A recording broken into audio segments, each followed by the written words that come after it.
جس کے ذمے قربانی واجب ہے وہ قربانی ادا کرے. اور ایک حدیث میں آتا ہے کہ رسول کریم صلی اللہ علیہ وسلم کی طرف منسوب ہے کہ آپ نے فرمایا کہ جس شخص کے اندر استطاعت ہو قربانی کرنے کی اور وہ قربانی نہ کرے تو ہماری عیدگاہ پہ بھی نہ آئے, عیدگاہ کے قریب بھی نہ پھٹکے. یہ بعید بیان فرمایا. اگر استطاعت ہے, البتہ استطاعت پر موقوف ہے. اللہ تعالیٰ نے کوئی حکم ایسا نہیں دیا جو انسان کی وسعت سے باہر ہو. اور اس کی مقدار جو فقہاء کرام نے مقرر کی ہے وہ ہے 52.5 تولہ چاندی کی قیمت, جو آج کل کے حساب سے تقریباً 60-70 ہزار روپے کے قریب بنتی ہے. اگر اتنے پیسے آدمی کے پاس موجود ہیں یا اتنے پیسوں کا سونا موجود ہے تو پھر اس کے اوپر قربانی واجب ہو جاتی ہے. یا اس کے پاس نقد رکھے ہیں, چاہے اس پر سال بھی نہ گزرا ہو اور چاہے وہ زیور کی شکل میں ہو یا ضرورت سے زیادہ سامان کی شکل میں ہو تو قربانی اس پر واجب ہو جاتی ہے.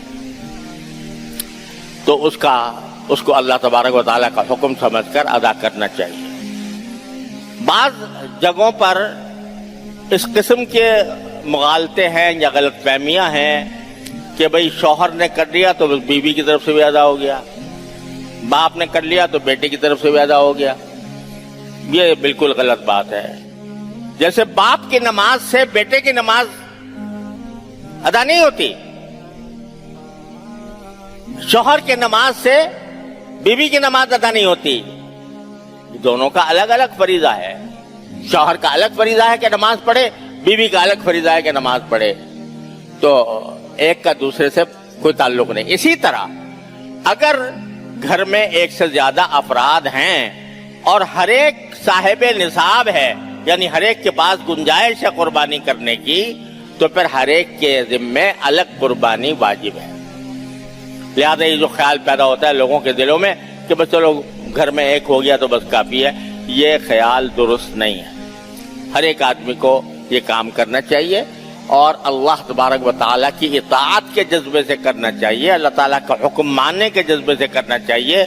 اور اس زمانے میں جو عبادت اللہ تعالیٰ نے رکھی ہے اس عبادت کی روح کو سمجھنے کی ضرورت ہے, اور وہ یہی ہے اللہ تعالیٰ کی اطاعت. ان صلاتی و نسکی و محیای و مماتی للہ رب العالمین.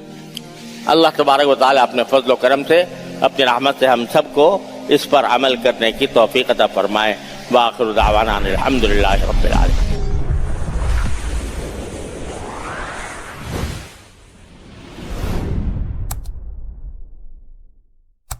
کسی نے کہا کہ عورتوں پر قربانی کیا مستثنا ہے, کیا ان کو کرنا بھی جو ہے ضروری ہے, فرض ہو جاتی ہے؟ تو دیکھیے عورتوں پر قربانی کب فرض ہوتی ہے, شاید اس طرح کا سوال ہے. تو یاد رکھیے عورتوں پر قربانی فرض کا تو کوئی معاملہ ہی نہیں, اس لیے قربانی تو نہ مرد پہ فرض ہے نہ عورتوں پہ فرض ہے. قربانی سنت مؤکدہ ہے. عمر ابن خطاب, ابوبکر صدیق رضی اللہ عنہ نے نبی اکرم صلی اللہ علیہ وسلم کی وفات کے بعد قربانی نہیں کی, صرف امت کو یہ بتانے کے لیے کہ یہ واجب اور فرض نہیں ہے. اسی طرح عمر ابن خطاب نے اپنی زندگی میں 2 یا 4 سال روایت میں آتا قربانی نہیں کی, تاکہ امت کو بتائے یہ صرف سنت مؤکدہ ہے, فرض اور واجب نہیں ہے.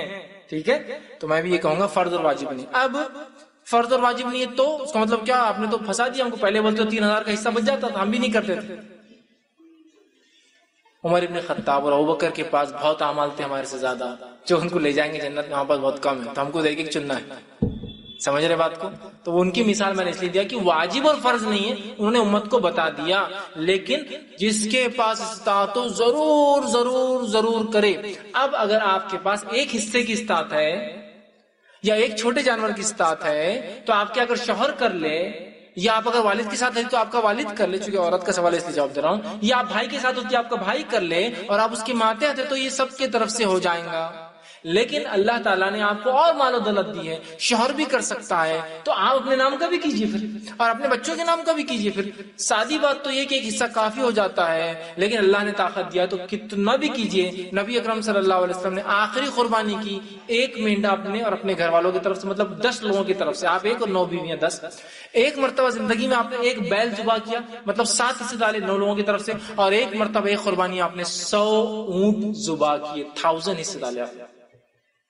مل گیا ہم کو نمونہ، تو ایک کفایت کر جائیں گا اگر طاقت۔ آپ کا سوال ہے کہ عورتوں پر واجب فرض نہیں ہے، لیکن اگر اللہ نے آپ کو طاقت دی ہے تو میں آپ سے گزارش کروں ضرور آپ ایک حصہ ڈالیں، ضرور آپ ایک جانور کریں، چھوٹا کرے اور دیا ہے، بڑا کیجیے اور دیا ہے، 10 بڑے کیجیے، کوئی مسئلہ نہیں، لیکن قربانی کیجیے، بہت محبوب عمل ہے۔ اس لیے کہ آپ کی حدیث ہے، اللہ کو 10 ذی الحجہ کو، جس کو یوم النحر کہتے، خون بہانے کا دن ہے، اس میں خون بہانے سے زیادہ کوئی عمل بندے کا محبوب نہیں ہے، اسی لیے پہلے دن قربانی کرنے کا ثواب زیادہ ہے، کیونکہ سب سے زیادہ محبوب عمل ہے اس دن کا خون بہانا، ٹھیک ہے؟ تو لہٰذا واجب اور فرض نہیں ہے، لیکن اللہ نے طاقت دی، اور ایک کی طاقت دی ایک جانور چھوٹے تو پھر شوہر کر لے تو سب کی طرف سے، ایک حصے کی بھی طاقت تو پھر شوہر یا گھر کا مرد کر لے، ذمہ دار سب کی طرف سے ہو جائیں گے، لیکن اللہ نے دے رکھا ہے تو میں کہوں گا سب ایک ڈالیے، سب ایک ڈالیے، بڑا چھوٹا بچے اپنے بچوں کا سب کا حصہ ڈالیے انشاءاللہ عزیز، زیادہ سے زیادہ، تاکہ ہم اجر اور ثواب میں شامل رہیں۔